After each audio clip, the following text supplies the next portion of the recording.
baked buttermilk pumpkin donuts with a hot cocoa glaze. It's the perfect treat for fall. So grab a cup of hot chocolate and let's get started. We're gonna start with the dry ingredients first. You need 2 cups of flour. If you wanna make these a little bit healthier, you can use whole wheat pastry flour or white whole wheat flour. You need 2 teaspoons baking powder,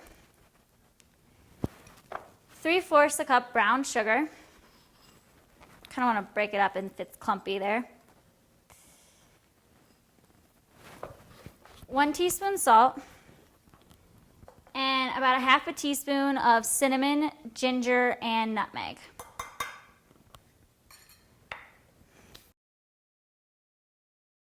So now that we've got the dry ingredients, we're just going to move on to the wet ingredients. You need 3/4 a cup of pumpkin puree, and you need 3/4 a cup of buttermilk, 2 eggs, and you need 1/4 a cup canola oil, and 2 teaspoons of pure vanilla extract. Make sure you get really good vanilla extract because it really does make a difference. You don't want imitation vanilla, you want pure vanilla extract. And then you just want to mix it all up. You don't have to be real perfect about it or anything, just kind of break up the eggs and mix up the pumpkin. And then you want to go and grab your dry ingredients again, and you just add the wet ingredients to the dry. And get all that pumpkin out of there. And set this aside. So it's really important not to overmix the dough. If you overmix the dough, they just kind of get a little tough and not as moist and fluffy as they should be. And if you want to get really crazy, you could actually stir in some mini chocolate chips and make the donuts extra delicious. When your batter is all ready to go, you want to grease your donut pan with some Pam, or you can use melted butter or oil, whatever you prefer. And you just want to take a spoon, and it's really easy. You just sort of fill in the molds. I like to fill them pretty close to the top because I think you get a nice rounded, fluffy, moist donut that way. So I go basically to the top of the pan, or to the top of the mold. And if you don't have a donut pan, you can absolutely make these in a muffin pan and just make cupcakes basically. It works just the same.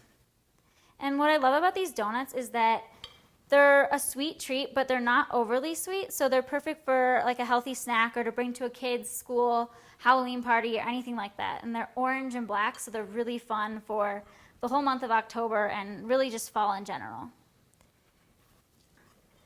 Once you have these in the oven, they take about like 20 to 25 minutes to bake. And while you're doing that, you can make the glaze, which is really, really simple.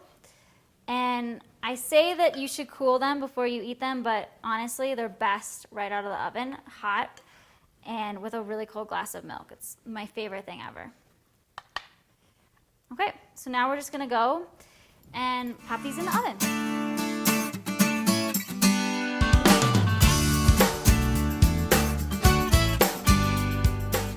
Oh, and they look perfect. You see, they rose up just the way I wanted them. There's not really a hole anymore, but that's kind of the way I like it because they're nice and fluffy and big. Perfect, and they smell delicious.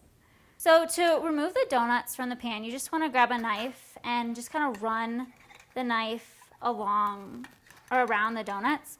It's not really necessary, but sometimes some of the parts of the donuts get a little stuck. So you just run the knife around the edges, and then you just kind of want to invert the pan upside down onto a cooling rack. I just make it real easy, and I just go like this and kind of flip them. And hopefully, if all goes well, they should fall right out. And there we go. Perfect, right? See? And aren't they cute? So, and they're orange. They look just like a pumpkin. And you want to let these cool a little bit before you make the glaze, but they really don't have to cool very long or anything before you put the glaze on. So over here we have the ingredients for the glaze. You just need 1 1/4 a cup of powdered sugar, and to that you want to add 1/3 a cup of cocoa powder. And then you want to add, you got to make sure you get it all out. And then you want to add a teaspoon of instant coffee. I love adding instant coffee to any kind of chocolate, but you don't have to add it if you don't want to. And then to kind of thin the glaze, you just want to add about 5 tablespoons of either coconut milk or heavy cream. I like using canned coconut milk because I love coconut flavor, but you can use heavy cream if you don't have coconut milk around. And then you just whisk until it's kind of all together in a nice mixture glaze type sauce. So you want to grab your donuts and you just take them and you flip them upside down and you just dip them right in the glaze. And then you kind of pull up and maybe dip them again because I really like a lot of chocolate. And you just kind of like that, and then you just flip them upside down. And you just want to let them set for like 5 minutes just to let the glaze kind of harden a little bit. And then you can sprinkle on, I like to sprinkle on roasted pecans and chopped chocolate because, you know, you can never have too much chocolate. So you also don't have to add the glaze if you're not into chocolate and you're trying to maybe use these as a breakfast or something healthier. You could add just a simple dusting of powdered sugar or cocoa if you didn't want all the sugar and all the chocolate in the morning or something. Sorry, I'm making a bit of a mess here.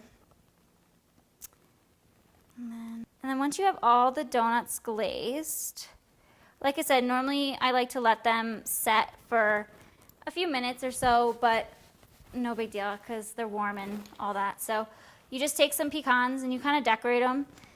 You could also use, if you want to make them for Halloween, you could use black and orange sprinkles and get real fun with it for a kid's Halloween party, or just have fun, anything you want. You could get creative and put on any kind of toppings you want. But like I said, I really love the flavor of the pecans. I think it's super fall. And then of course the extra chocolate because, like I said, never enough chocolate. And there you go. There's your baked buttermilk pumpkin dough.